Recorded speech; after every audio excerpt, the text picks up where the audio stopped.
কেমন হবে ব্রাজিল বনাম হাইতির বিশ্বকাপের ম্যাচটি? বিশ্বকাপের মঞ্চে এবার হাইতির মুখোমুখি হতে যাচ্ছে ফুটবল বিশ্বের অন্যতম পরাশক্তি ব্রাজিল। আগামী 21শে জুন বাংলাদেশ সময় ভোর 6টায় যুক্তরাষ্ট্রের ফিলাডেলফিয়া স্টেডিয়ামে মুখোমুখি হবে এই দুই দল।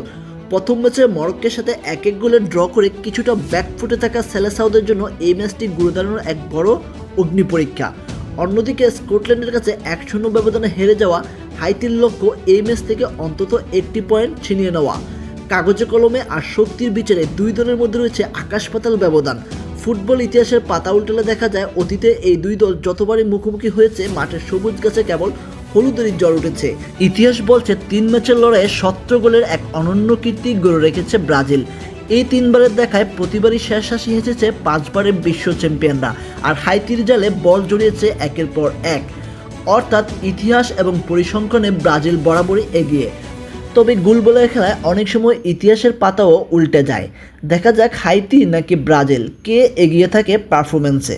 এমনকি 2016 সালের কোপা আমেরিকায় তাদের সর্বশেষ দেখা ব্রাজিল 7-1 গোলের এক বিশাল ব্যবধানে মাঠ কাঁপিয়েছিল হাইতির সাথে, যা এখনও ব্রাজিল ভক্তদের মনে তরতাজা। এই ম্যাচেও মাঠের লড়াইয়ে ব্রাজিল যে স্পষ্ট ফেভারিট তা আর বলার অপেক্ষা রাখে না।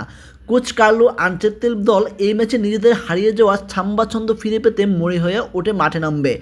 ভিনিসিয়াস জুনিয়র এবং রাফিনহাদের আক্রমণ হাইতির রক্ষণভাগকে শুরু থেকেই ব্যস্ত রাখবে। অন্যদিকে হাইতির মূল কৌশল হবে নিজেদের বক্সে শক্ত রক্ষণভাগে দেওয়াল তুলে ব্রাজিলের আক্রমণ রুখে দেওয়া এবং সুযোগ বুঝে কাউন্টার অ্যাটাকে ওঠা।